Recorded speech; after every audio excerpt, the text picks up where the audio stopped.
오늘 한국교회가 위기를 맞았다고들 참 많이 이야기를 합니다.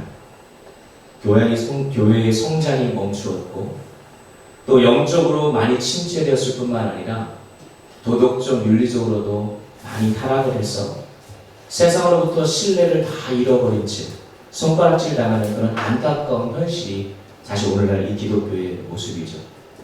그래서 오히려 세상이 교회를 걱정하고 염려하는 아주 거꾸로 된 우스꽝스러운 그런 모습들이 우리의 삶 속에 펼쳐지고 있습니다. 가뜩이나 어려운데 거기에 설상가상으로 코로나라는 이 복병이 찾아와서 모이기도 어렵고 기도하기도 힘들고 말씀 듣기도 어려운 이 시대, 참 더더욱 교회 상을 어렵게 만드는 것 같습니다. 그래서 어떤 이들은 앞으로 교회는 점점 쇠퇴할 것이고 모이기 힘들 것이다. 그래서 교회의 붐은 옛말이고 이제는 더 이상 없을 것이다 라고 이야기합니다. 그런데 여러분 가만히 생각해보면 정말 교회의 붐이 여기서 끝일까라는 그런 질문을 던져봅니다. 여러분 한국 교회가 더 이상 희망은 없을까요? 여러분 만약 그것이 사실이라고 한다면 우리에게 아주 심각한 문제가 한 가지 발생하는데 여러분 교회의 머리는 예수 그리스도이시죠. 자, 교회의 머리가 예수 그리스도이신데 만약에 교회에 더 이상 희망이 없다? 그러면 우리 주님이 실패하는 자가 되는 거예요. 예수님의 죽으심과 부활하심은 아무것도 아닌 것이 되어버리는 것입니다. 그래서 이 시대에 살아가는 그리스도인들이 속지 말아야 될 것이 바로 이것입니다. 예수님이 교회의 머리가 되시는 한 이 땅의 교회는 나가지 않습니다. 이것이 우리 안에 확신 있고 분명하면 우리가 어떠한 일이 있어도 아무리 힘들고 어려운 삶이라 할지라도 우리는 이겨낼 수 있는 것이죠. 인간의 눈으로 보면 모든 것이 끝이고 절망처럼 보여요. 그런데 성경은 곳곳에서 이때야말로 하나님이 일하시는 그 부흥했다는 그 사실을 우리에게 알려주고 있다는 거예요. 그래서 오늘날 사실 저와 여러분의 문제는 뭐냐? 어떤 어려운 현실과 상황, 그게 아니고 더 이상 부흥은 없을 것이다 라고 하는 그런 생각이 우리 안에 자리 잡힌 게 그게 문제라는 거예요. 그래서 이런 어떤 영적인 패배 의식 때문에 우리 안에 부흥을 갈망하고 또 하나님이 일하심에 대한 기대감이 점점 사라지고 있는 이 시대. 그런데 과연 이러한 어떤 패배의식과 이런 생각들이 도대체 왜 우리 안에 들어왔을까? 가만히 생각해 보니까 이 부흥이라는 단어에 대한 잘못된 오해로부터 온 것이 아닌가라는 생각이 들어요. 우리는 보통 부흥하면 가장 먼저 교회의 어떤 숫자, 건물을 먼저 떠올립니다. 그래서 실질적으로 한국 교회는 그 기준에 의해서 수많은 사람들이 교회로 몰려올 때가 있었고 한때 1000만 성도를 이루는 그런 한국 교회가 정말 놀라운 부흥과 영광을 경험했다고들 다들 이렇게 이야기하죠. 하지만 여러분 성경이 말하는 진정한 부흥은 사실 그게 아니에요. 부흥에 대한 사전적인 의미, 제가 이 말씀을 준비하면서 부흥이라는 그 국어사전의 의미를 보니까 이렇게 되어 있어요. 쇠퇴하였던 것이 다시 일어남. 좀 더 정확히 한마디로 그냥 표현하면 오늘날 저와 여러분이 알고 있는 단어 회복이에요. 회복. 그래서 영어로도 revival이라고 되어 있는데 이것은 다시 살아나는 것을 의미하는 것입니다. 죽었던 영혼이 다시 살아나는 것, 침체되었던 영혼이 새 힘을 얻는 것, 하나님을 등졌던 영혼이 하나님께로 돌아오는 것, 이게 부흥이라는 거예요. 그런 의미에서 볼 때 사실 이 부흥은 뭐 예전에 있었고 앞으로 있을 거 그게 아니라 매일매일 지금 수많은 사람들이 이미 경험하고 있는 거예요. 결국 교회의 부흥은 단순히 교인의 숫자가 늘어나고 건물을 화려하게 짓는 그것이 아니라 여기 본 여러분 한 사람 한 사람의 심령이 회복되어지는 것이 부흥인 줄 믿으시기 바랍니다. 그런데 여기서 우리가 한 가지 좀 기억해야 될 게 있어요. 이 부흥은 어떠한 인간의 열정과 열심과 노력으로 이룰 수 있는 게 아니라 하나님께서 베푸셔야만 하는, 다른 말로 얘기하면 하나님이 우리에게 주시는 선물이 바로 부흥이라는 것입니다. 부흥은 하나님이 주시는 거라는 거예요. 그래서 하박국 선지자도 3장 2절에서 하나님께 기도하는 거죠. 여호와여 주의 일을 수년 내에 부흥케 하옵소서. 하나님이 부흥케 해주셔야 됩니다. 에스겔 37장에서도 하나님은 자신이 그 죽은 뼈들을 살아나게 하실 것이라고 곳곳에서 여러 번 이야기합니다. 다시 말해 부흥의 주체는요 사람이 아니에요. 목사도 아니고 어떤 리더십도 아닙니다. 하나님이 부흥의 주체라는 사실을 기억하실 수 있길 바랍니다. 바로 그 증거를 오늘 이 요나서의 말씀을 통해서 좀 한번 저와 여러분이 살펴보려고 해요. 사실 제가 이 요나서 오늘 주일 아침에 요나서 강의를 마쳤습니다. 8번에 거쳐서 요나서 1장부터 4장까지 강의를 마쳤는데, 이 요나서 강의를 이제 순차적으로 하다 보니까 1장, 2장, 3장, 4장 이 내용의 어떤 흐름들을 좀 보면 좋은데, 여러분 요나서 하면 보통 생각나는 게 물고기 뱃속에서 건짐받은 요나를 많이 떠올려요. 또 하나님이 가라고 한 곳을 가지 않고 하나님을 떠나서 다른 곳으로 가다 붙잡혀서 바다에 던지는 사람. 그래서 요나서 1장 같은 하나님께 사명을 받았는데 사명을 저버리고 여호와의 낯을 피하여 니느웨가 아닌 다시스로 가다가 하나님께 붙잡혀서 제비 뽑혀서 바다로 던지는 그 내용.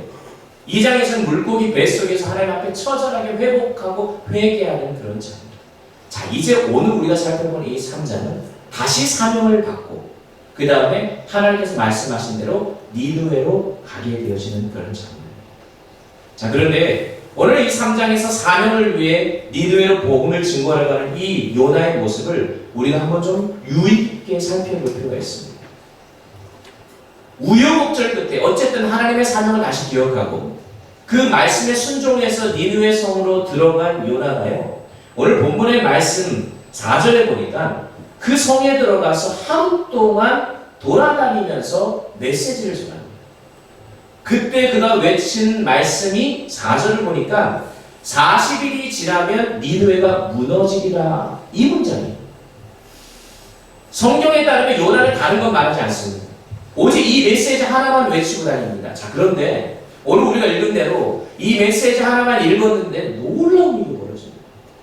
5절 말씀 보십시오. 5절에 보니까 니느웨 사람들이요, 하나님을 믿기 시작했고 금식을 선포했다. 그리고 그 성의 높고 낮은 자를 막론하고 모든 사람들이 굵은 베옷을 입고 회개하는 역사가 지금 일어났다라고 성경 기록하고 있죠. 여러분, 이 장면은 정말 놀라운 일이 아닐 수 없습니다. 니느웨 사람들은요, 요나서 1장 2절에 따르면 악독이 가득한 자이기 때문에 하나님께서 그들에게 심판의 메시지를 요나를 통해 던지기를 원하셨어요. 자, 그런데 이 니느웨 사람들이 오늘 이 성경 말씀대로 간다면 요나가 하루 동안 단 한마디 던졌는데 마치 기다렸다는 듯이 회개의 자리로 나아갑니다. 이건 사람으로서는 있을 수 없는 일입니다. 어떻게 그 큰 성 니느웨가, 그것도 말씀드린 대로 악독이 가득했던 니느웨가 하루 만에 완전히 뒤집혀가지고 전 성이 회개의 도가니로 빠질 수 있었겠냐는 거죠. 요나의 설교가 탁월하고 영성이 깊어서 그랬을까요? 아무리 눈치고 찾아봐도 요나의 설교는요, 아까 말씀드린 대로 40일이 지나면 니느웨 성 망한다, 이게 전부예요. 다른 얘기하지 않았습니다. 그러므로 니느웨가 회개하고 부흥을 경험하게 된 것은 요나의 어떤 영성이나 그의 영향력, 그게 아니라는 거예요. 그게 뭐냐는 거죠. 여러분, 니느웨를 변화시킨 것은 바로 하나님이시라는 사실을 우리가 기억해야 됩니다. 요나가 니느웨로 가서 말씀을 전하기 전에 하나님께서는 이미 니느웨에 준비를 시켜놓으십니다. 요나가 물고기 뱃속에 갇혀있을 때, 요나가 하나님의 사명을 받고 피해서 다른 데로 도망갈 때 하나님은 이미 작업을 하고 계셨어요. 니느웨 성의 마음을 준비시키고 계셨습니다. 그런데 딱 한마디 던지자 온 성이 완전히 뒤집혀지고, 이건 인간이 할 수 있는 게 아니죠. 하나님께서 그 모든 것을 준비하시고 일으키셨다는 사실, 우리가 오늘 이 말씀을 통해서 깨달아야 한다는 겁니다. 그러니까 하나님의 때에 요나가 말씀을 선포하니까 생각지도 못했던 놀라운 대각성이 그곳에서 일어나게 된 거예요. 자, 여러분, 요나라고 생각해보세요. 얼마나 당황스럽겠습니까? 나 말한 거 별로 없는데 딱 한마디 했는데 온 사람들이 그냥 지금까지 악독으로 가득 차고 하나님 믿지 않았던 니느웨 성의 사람들이 지금 완전히 바뀌어서 이게 도대체 무슨 일인가? 요나는 비록 회개하고 하나님의 말씀에 순종해서 지금 니느웨로 가서 말씀을 전했지만요, 여러분, 니느웨라는 것은 나중에 남유다와 북이스라엘 중에서 북이스라엘이 니느웨에서 망하게 되어서 이 북이스라엘이 사라지게 됩니다. 니느웨는 아수르의 수도예요. 자, 그렇다고 한다면 이스라엘에게 있어서 니느웨는요, 철천지 왼수입니다. 우리의 부모, 내 친척, 내 사랑하는 아들을 짓밟고 핍박하고 아프게 했던 원수들입니다. 요나가 니느웨로 가라 그랬는데 가지 않았던 근본적인 이유 중에 하나는 그들에게 복음을 증거하고 싶지가 않습니다. 하나님 저들은 그래도 심판받아서 멸망해야 정상입니다. 그 마음이 요나에게 있었던 거죠. 아무리 회개하고 돌이켜서 어쩔 수 없이 하나님이 니느웨 앞에 갖다 놓으니까 말씀을 전하러 가긴 갔지만 속으로 어떤 생각이 들었을까요? 그래도 탐탁지 않습니다. 하나님이 전하라고 하니까 심판의 메시지니까 40일이 지나면 이 성이 망할 것이다. 전하면서 어떤 생각이 들었을까요? 40일이 지나면 꼭 망했으면 좋겠다. 자, 그런데 갑자기 회개를 하니까 이게 얼마나 당황스럽겠어요. 갑자기 회개하는 것도 당황스럽고 회개하면 안 되는데 이런 생각이 들었을 거 아닙니까? 자, 그런 상황에서 지금 그의 마음속에는 여전히 니느웨에 대한 미움이 남겨있고 니느웨를 향한 그 긍휼의 마음이 아니라 어쩔 수 없이 요나는 그냥 말씀을 전하라니까 그냥 전하는 것뿐이었다. 그래서 오늘 읽지는 않았지만 오늘 읽었던 말씀 바로 다음 절 4장 1절에 보면 어떻게 되냐면 요나가 매우 싫어하고 성냈다. 하여튼 이게 선지자입니다. 선지자. 자기가 말씀을 전했으면 정상적인 선지자라고 한다면 회개하고 뒤집어지면 하나님 할렐루야 감사합니다. 그게 정상인데 싫어했는데 그것도 매우 싫어했다는 거예요. 성냈다는 거예요. 그런데 이게 누구한테 성낸 거예요? 하나님한테 성낸 거예요. 하나님 그러실 수 있습니까? 저들이 망해야 정상 아닙니까? 여러분 근데 니느웨에 대한 어떤 마음도 없었고 어떠한 기대도 소망이 없었는데 놀라운 일이 벌어진 거 이건 하나님이 하신 거예요. 여러분 사람이 회개하는 것은 인간의 능력으로 이루어질 수 있는 것도 아니고 설교자가 설교를 뭐 잘하고 못하는 것이 성도의 회심을 이끌어내는 것도 아니고 그들의 믿음을 바꾸는 것도 아니고 오직 성령님께서 역사하시려면 그게 가능하다는 거예요. 그래서 뭐 저처럼 강단에서 우리 목사님처럼 말씀을 전하는 이 설교자들 사실 두려워하지 않을 수 없는 이유가 뭐냐면 아무리 말을 잘하고 아무리 말씀을 잘 연구해서 전달을 잘해도요 이 시간 성령이 역사하지 않으면 저는 아무것도 아닌 거예요. 이러한 하나님의 부흥의 역사 성령님의 회복하시는 능력이 이 니느웨 뿐만 아니라 오늘 저와 여러분의 삶 속에 또 이 나라 이민족 가운데 있기를 예수님의 이름으로 축복합니다. 하나님이 하셔야 됩니다. 자 그렇다면 이러한 하나님의 부흥을 우리가 경험하기를 소망하는데 그걸 어떻게 경험할 수 있을까? 오늘 이 본문에서 진정한 부흥을 우리가 이루기 위한 그 두 가지 중요한 열쇠를 좀 한번 발견하고 그것을 붙잡고 좀 기도했으면 좋겠는데요. 첫 번째로 부흥은요. 반드시 하나님의 말씀으로부터 시작된다는 사실을 우리가 기억하셔야 돼요. 우리는 방금 전에 부흥이라는 것 자체가 분명 하나님이 주시는 것이라고 말씀을 드렸어요. 그럼 분명히 맞습니다. 부흥은 인간의 어떤 노력으로 얻는 것이 아니고 하나님의 역사입니다. 자, 그런데 그러면 이 부흥은요. 요나가 하나님의 말씀을 전했을 때 부흥이 일어났다는 사실을 우리가 주목해요. 요나가 전하고 싶었든 전하기 싫었든 하나님의 말씀이 선포되어졌을 때 그곳에 놀라운 역사가 일어났다는 거예요. 여러분 4절 말씀 한번 볼까요? 4절 말씀 보니까 요나가 그 성읍에 들어가서 하루 동안 다니며 외쳐 이르되 40일이 지나면 니느웨가 무너지리라 하였더니 라고 되어 있어요. 여기서 이 하였더니라고 하는 것 자체는 의미가 이랬어요. 이러니까 이렇게 되었다. 소위 말하는 인과관계입니다. 원인이 벌어지고 그 다음에 결과가 나타났다. 다시 말해 하나님의 말씀을 전했기 때문에 라는 그런 뜻입니다. 자 여러분 비록 한 문장에 불과했고 썩 내키지 않는 마음으로 전한 말씀이었을지라도 그 말씀에는 그들의 죄를 깨닫게 하는 강력한 힘이 있었다는 거예요. 그 말씀을 들은 니느웨 사람들이 하나님을 믿고 금식을 선포한 것이라는 거예요. 여러분 이것은 사도행전 2장에서 베드로가 마가다락방에서 성령의 충만함을 받고 그 두려워하고 비겁한 베드로가 처음으로 설교를 했는데 어떤 일이 벌어집니까? 오늘 이 본문과 아주 비슷한 내용이 펼쳐져요. 37절 말씀이 사도행전 2장 37절에 제가 읽어드릴게요. 그들이 이 말을 듣고 마음에 찔려 베드로와 다른 사도들에게 물어 이르되 형제들아 우리가 어찌할꼬 하노. 회개하였다.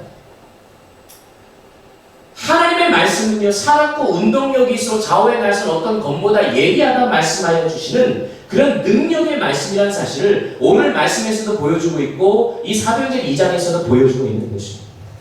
그래서 뭐 18세기나 19세기의 미국이나 영국 그러한 곳에 어떤 영적 대각성의 부흥운동에는 반드시 하나님의 말씀의 선포가 곳곳에서 일어난다는 거죠. 한국교회 부흥도 보면은 하나님의 말씀이 아주 결정적이죠. 1907년 하면 여덟평양 대부운동을 떠올리실 겁니다. 자, 그런데 그 역사적인 기록들을 곳곳에 살펴보면 그 당시에 일주일 내지 한 달씩 모여가지고 말씀 사경회를 통해서 하나님 앞에 안았던 그리고 회개의 역사가 일어났던 그 모습들을 우리가 보게 되는 거예요. 그래서 우리나라 7, 80년대 얼마나 교회마다 어디마다 부흥회다 사경회다 많이 해서 여러분들 요즘은 유튜브 들어가면 뭐 좋은 목사님, 훌륭한 목사님, 좋은 설교 어떨 때는 이게 맞는 건지 안 맞는 건지 헷갈릴 정도로 볼 수 있는 그런 어떤 좋은 도구들이 있지만 그때는요 곳곳을 쫓아다니면서 말씀 들으러 다녔잖아요. 저도 어렸을 적에 부모님 업혀서 다니기도 하고 손 붙잡혀 다니면서 말씀 들었던 기억이 납니다. 그럼 가가지고 목사님 발레했다고 아멘 제일 그렇게 목소리하고 뭐 그랬던 그 기억이 나요. 뭐가 됐든 간에 말씀이 선포되어지는 곳에는 하나님의 역사가 일어나기 때문에 한국교회 가운데 그런 부흥의 역사가 일어났다는 거예요. 물론 그것이 나중에 본질이 왜곡되어져서 방향이 좀 잘못 나간 것이 문제지만 근본적으로 말씀이 있는 곳에는 반드시 부흥이 일어나게 되어 있습니다. 그 저와 여러분의 삶 속에 말씀이 없으면 부흥 꿈도 꾸지 말아야 된다는 거예요. 자, 부흥의 정의를 아까 말씀드렸어요. 내 심령의 회복이 일어나야 되는데 그래도 오늘 이 밤에 여러분이 여기에서 왔다는 것은 말씀에 대한 사모함이 있고 또 하나님을 향한 갈망함이 있는 분들이기 때문에 여러분 하나님이 여러분의 심령을 회복시켜 주시길 믿습니다. 자, 그런데 가만히 생각해 보면 40일이 지나면 니느웨가 망한다. 이 메시지가 그냥 간단할 것 같죠. 요나가 니느웨로 가서 이 메시지를 전하는 게 쉬웠겠습니까? 이거는 이런 말이에요. 여러분이 하나님 앞에 사명을 받아서 저 북한 땅 그 평양 그 김일성 광장 가가지고 40일이 지나면 이 망한다. 아멘. 아, 예. 대단한 이게 쉽냐는 거죠, 가서. 가뜩이나 니느웨와 북이스라엘과의 그 관계 속에서는 철천지 왼수이기 때문에 목숨 걸고 들어가는 거라는 거예요.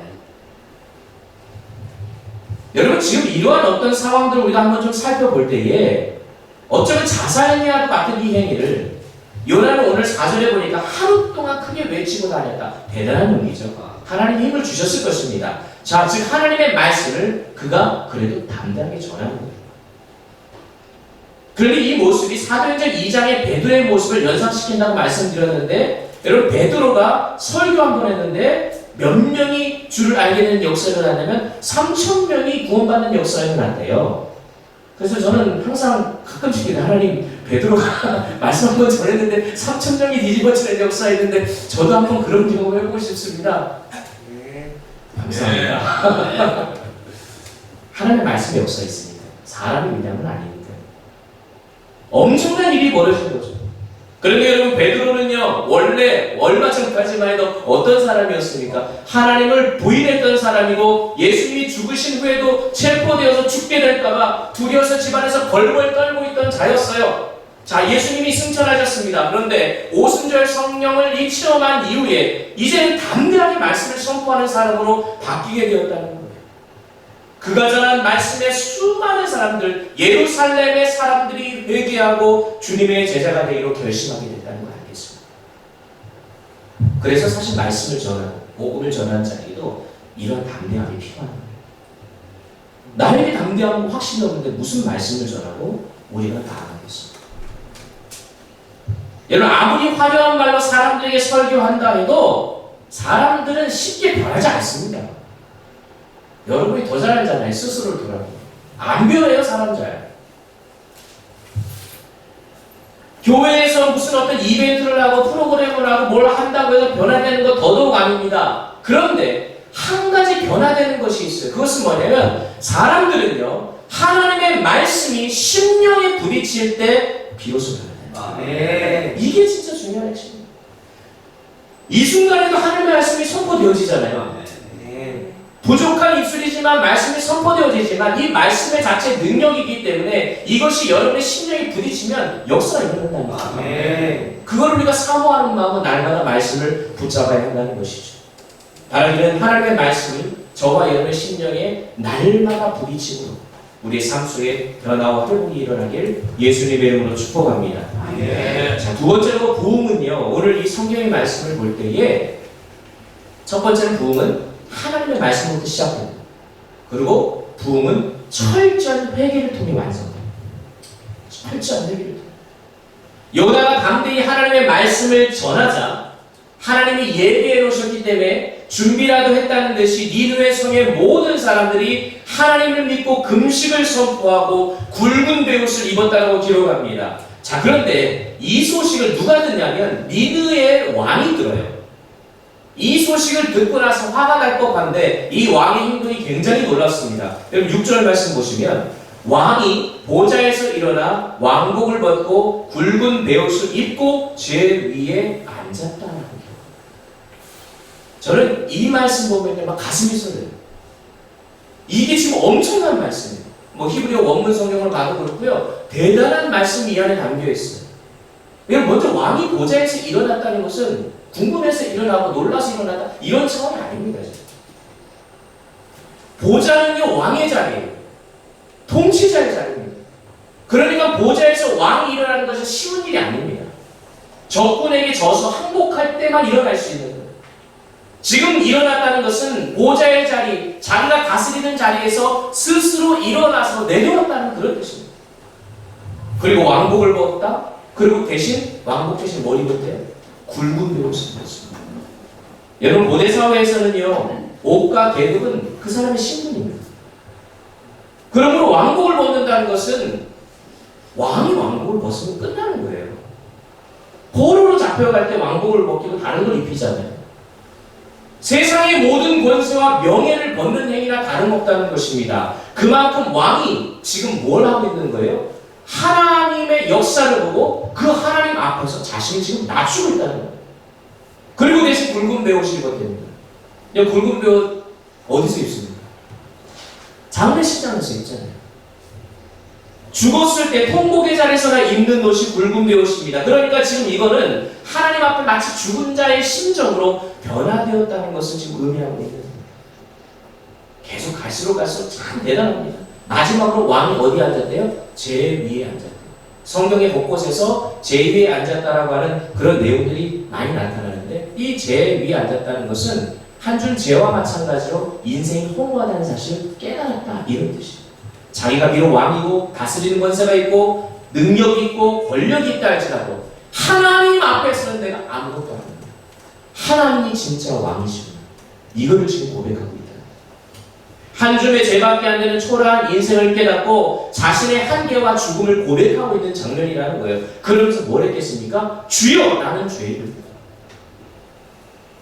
용서를 구하고 회개하고 있다.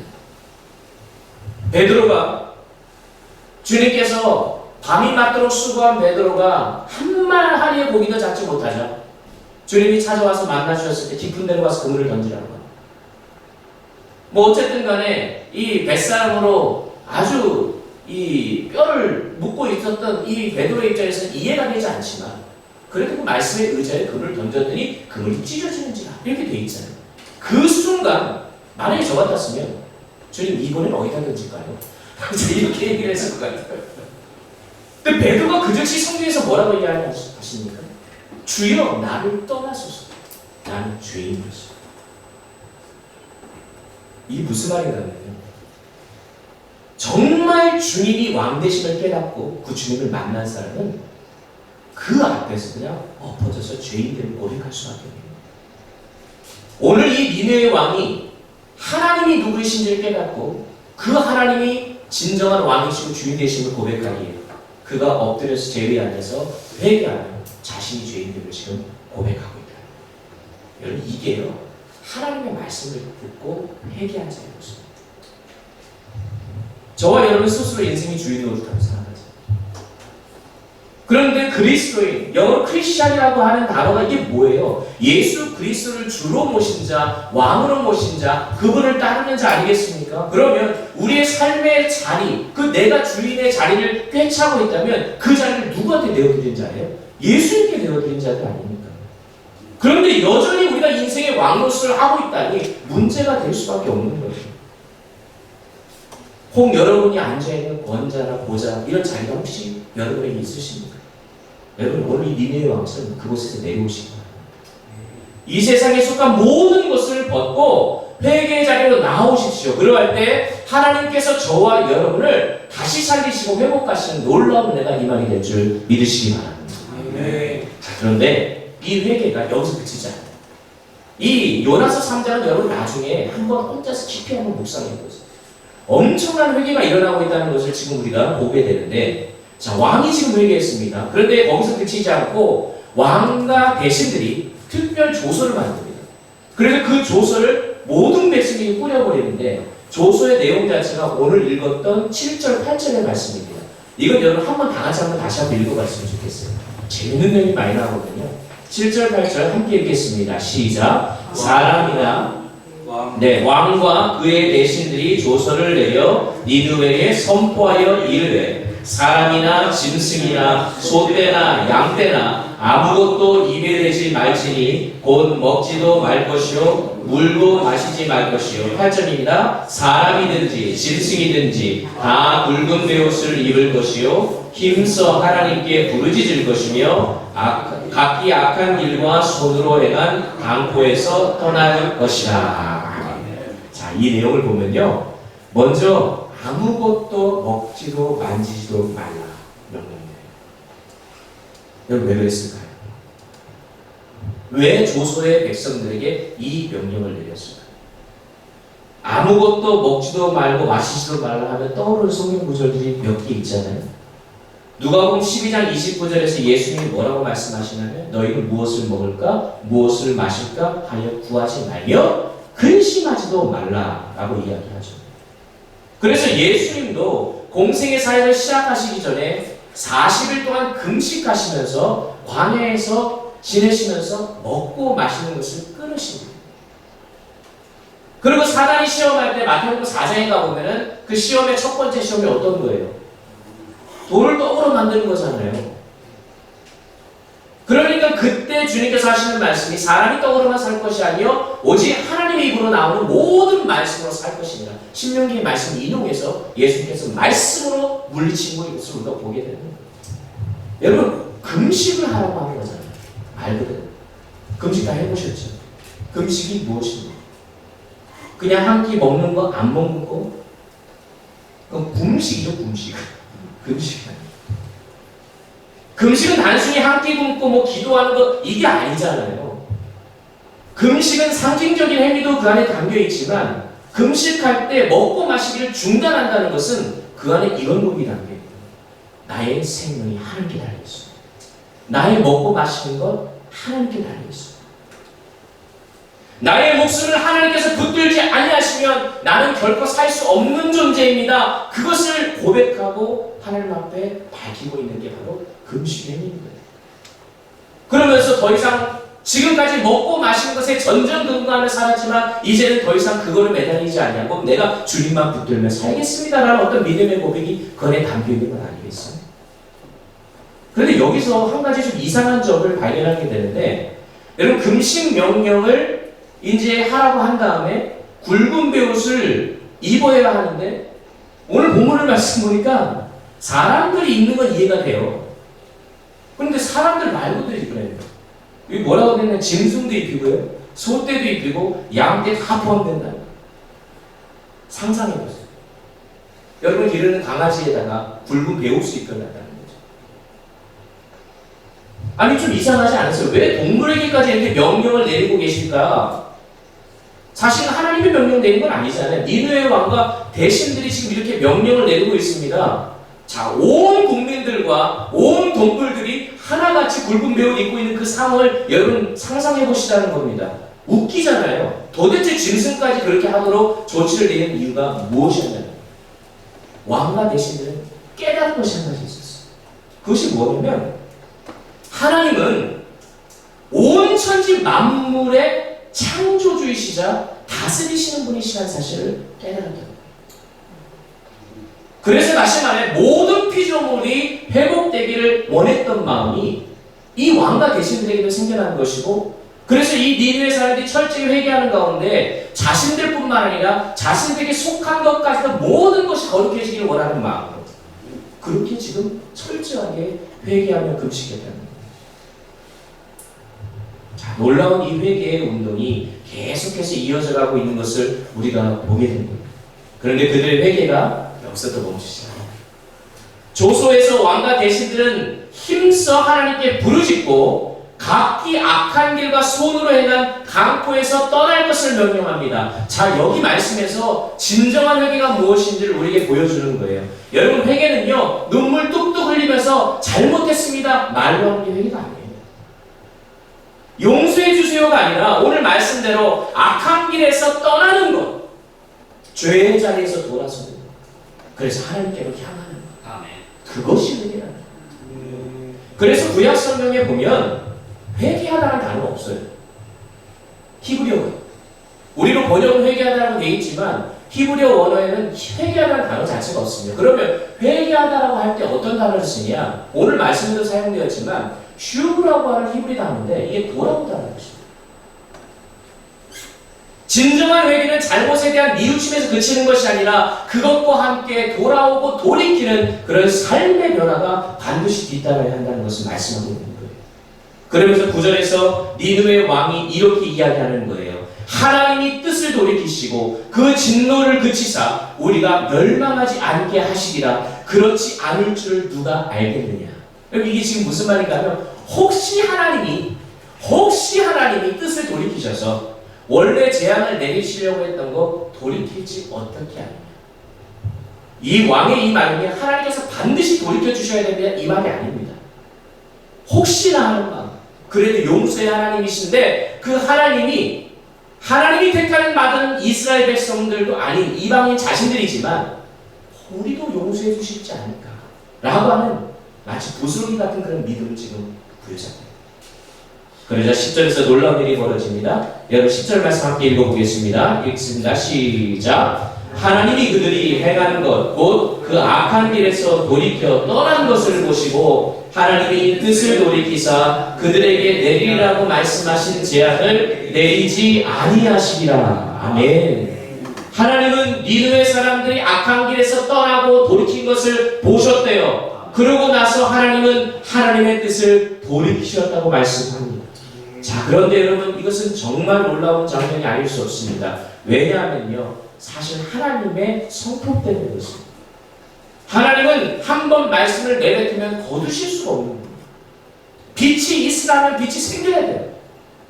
하나님의 말씀이 선포되면 역사가 일어나게 되어 있습니다. 하나님의 말씀을 하셨는데 그 약속을 지키지 않는 법이 없는 변형감이 없으시고 신실하신 하나님이 우리가 믿는 하나님이라는 거예요. 자, 그런데 지금 이 장면을 가만히 보면 분명 오늘 이 말씀 10절에 보면 그들에게 내리라고 말씀하신 재앙을 내리지 않았다는 말은 뭐냐면 하나님이 말씀하신 걸 거두어들였다는 것입니다. 하나님이 뜻을 돌이키셨다는 거예요. 자, 여기서 우리는 정말 중요한 한 가지 사실을 깨닫게 됩니다. 하나님의 뜻을 돌이키는 것은 실제로 거의 불가능하고 있을 수 없는 일이지만 그럼에도 그 뜻을 돌이킬 수 있는 유일한 방법입니다. 그것이 오늘 성경에서 뭐라고 얘기하면 저와 여러분의 회개랍니다. 회개. 니느웨 사람들은 요나가 선포한 메시지를 듣고 회개하며 자신들의 악한 길에서 떠나 마음을 돌이켰어요. 여기가 슈브라는 단어가 쓰여졌어요.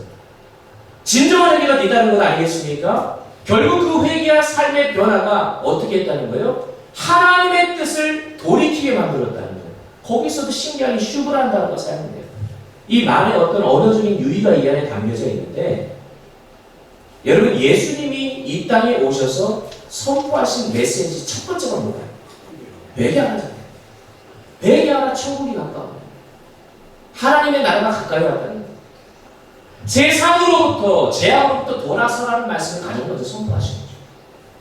예수님의 선포는 온 인류를 향한 말씀인 동시에 오늘 이 시간 저와 여러분 각자에게 주시는 메시지입니다. 예전에 하나님을 만났고 구원받았고 내가 회개했고 그게 중요한 게 아니고 지금 이 순간 11월 1일 6시 31분 선포되신 말씀 앞에서 하나님이 돌이키라고 말씀하십니다.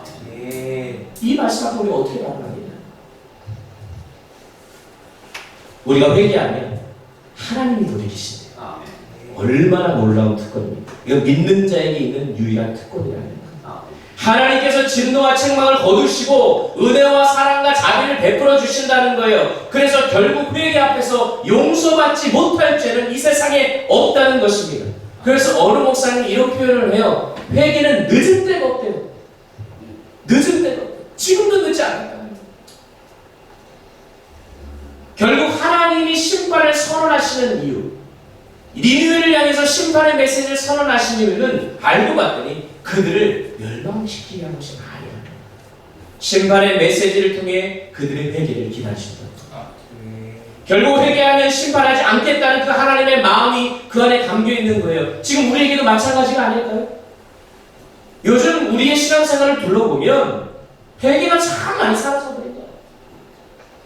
자신의 죄를 철저히 자복하고 회개하는 그런 성도들의 모습이 점점 사라져가고 있는 것 같아요. 회개가 사라졌다는 말은 무슨 말인지 아십니까? 하나님에 대한 두려움이 사라져요. 또한 자신이 짓는 죄에 대해서 별로 대수롭지 않게 생각합니다. 처음 예수를 믿었을 때에는 내가 요만한 죄를 지어도 마음이 벌렁벌렁거리고 주님 앞에 이걸 어떻게 할까? 두려운 마음으로 섰던 우리가 이제는 어느새 그 정도 죄쯤이야 라고 생각하는 마음이 우리 안에 들어옵니다. 자신의 죄를 철저히 자복하고 회개하는 성도들이 많지 않은 이 시대에 여러분 우리가 꼭 기억해야 합니다. 하나님은 죄에 대해서 반드시 벌하시는 공의의 하나님이시라고 성경에서 곳곳에 이야기합니다. 누가 이렇게 얘기해서 사랑의 하나님이신데요. 맞아요. 사랑의 하나님이시지만 또 아닙니다. 왜냐하면 하나님은 거룩하신 분이고 공의의 하나님이시기 때문에 본질상 그분은요 거룩한 것 아닌 것하고는 섞일 수가 없는 거예요. 그래서 여러분 성도라고 할 때 성도가 거룩할 성 무리도자잖아요. 그래서 성이라는 게 구별되다라는 뜻이거든요. 하나님이 거룩하셨기 때문에 하나님께 속한 건 다 구별돼요. 그러니까 성도도 구별돼야 된다는 거고 뭐 깨끗한 게 거룩하다고 하니까 저 신학교 처음 다닐 때 그때는 누가 막 어르신들이 항상 검정색 양복에 성경책 다 들고 뒷짐지기라도 할렐루야 이래야 거룩하다고 얘기했는데 그게 그런 게 아니잖아요. 성경에서 말하는 것은 구별되다는 거예요. 하나님은 구별된 분이기 때문에 그분께 속한 건 다 구별되는 거예요. 그래서 성도 구별된 무리, 성경 구별된 경전, 책, 그리고 성리 구별된 쌀 이렇게 붙이는 그렇지 않습니까? 그러니까 구별되어야 된다는 것을 우리가 기억해야 되는데 본질상 거룩하지 않은 부분에 대해서 공의로울 수 없는 분이기 때문에 죄에 대해서 용납을 못하시는 거예요. 방법이 없습니다. 우리가 회개하지 않는 방법이 없어요. 그래서 신앙생활에서 우리에게 무엇보다도 회복되어져야 되는 것이 저는 자복하고 회개하는 상한 심령이라고 생각합니다. 그래서 시편 51편에서 다윗이 고백했던 것처럼 하나님이 구하시는 제사는 상한 심령이라. 여러분 이 마음이 회복되기를 간절히 소원합니다. 하나님은 우리의 다른 무언가를 원하는 것도 아니에요. 여러분의 어떤 능력을 원하는 것도 아니에요. 여러분의 봉사를 원하는 것도 아니에요. 하나님이 여러분 없으면 일 못하십니까? 여러분이 일 안 하시면 하나님 못하십니까? 요나 없으면 하나님이 지금 니네 못 변화시키세요? 그런 의미에서 봤을 때 요나는 정말 하나님의 은혜를 입은 자예요. 끝까지 포기하지 않으시고 그래도 데리고 가시잖아요. 저와 여러분은 그렇지 않습니까? 상한 심령을 원하고 계시다는 사실을 기억할 수 있기를 예수님의 이름으로 축복합니다. 그래서 누가복음 15장 10절에서 주님은 내가 너희에게 이르노니 이와 같이 죄인 하나가 회개하면 하나님의 사자들 앞에서 기쁨이 되느니라 라고 말씀하는 거예요. 하나님은 회개하기만 하면 뜻을 돌이키시는 분이시다. 죄인 하나가 회개하면 축제를 해요. 말씀 마무리해요. 여러분 참된 부흥을 경험하기 원하십니까? 부흥은 하나님을 떠난 심령이 하나님을 향해서 돌아오는 것. 다시 말해서 남이 변하고 상황이 변하고 환경이 변하는 게 아니라 내가 변하는 거예요. 내 안이 변하고 내 심령이 변하는 거예요. 그게 바로 부흥입니다. 결국 그래서 회개가 곧 부흥입니다. 사랑하는 성도 여러분, 오늘날 한국 교회 기독교를 바라보면서 또 그 안타까운 마음으로 나라와 민족을 위해 여러분이 기도하시는데 눈으로 보기에는 마치 소망이 없어 보이지만 상황이 변하고 외적인 다른 것들이 변하는 게 아니라 여러분 이곳에 모인 저와 여러분 한 사람 한 사람이 변하고 내 심령이 변하면 이 땅의 부흥이 일어날 줄 믿습니다.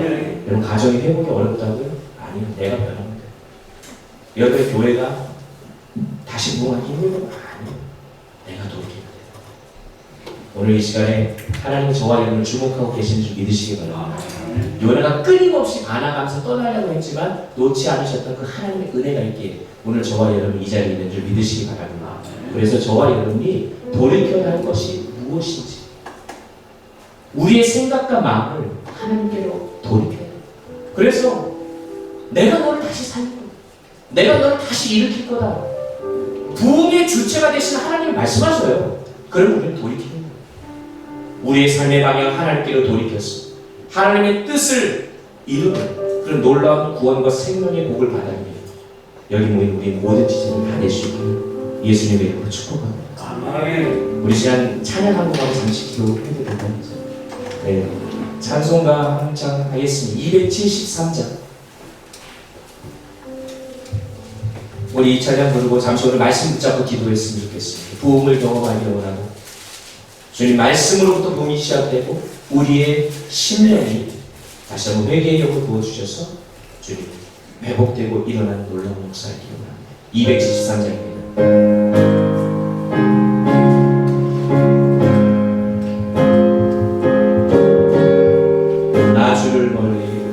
나 주를 멀리 떠났다.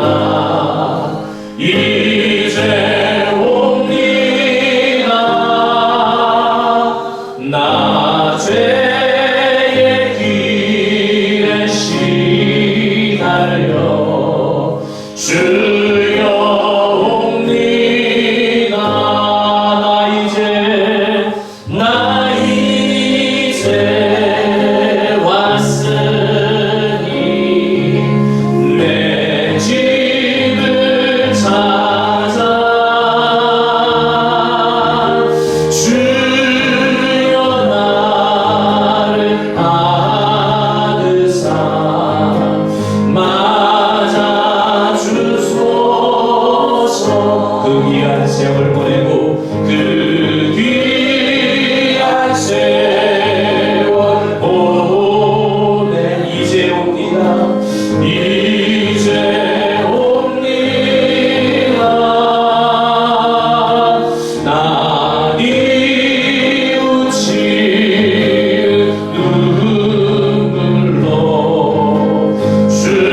회복시켜주시고 우리 안에 말씀을 심어주시며 회개의 영을 부어달라고 우리 시간 다 같이 함께 동성으로 기도합시다. 은혜로우신 하나님, 주의 은혜와 사랑을 감사합니다. 하나님, 오늘 이 시간 주님 앞에 나와 주의 말씀 앞에 우리의 머리를 놓아주며 주의 이름을 듣습니다. 주여, 하나님, 우리 안에 참된 꿈을 일으켜주시옵소서. 우리의 영을 회복시켜주시옵소서. 무너진 예정이들 시장분들 옆에서는 내가 이겨주시옵소서. 하나님, 하나님과 여기시옵소서. 주님의 이름을 보내주시는 하나님, 하나님, 땅이 소망이 없다고 거기야 그의 영에서 그의 영을 말씀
하나님을 떠났던 심령이 돌이켜서 하나님을 향할 수 있게 하여 주시옵소서.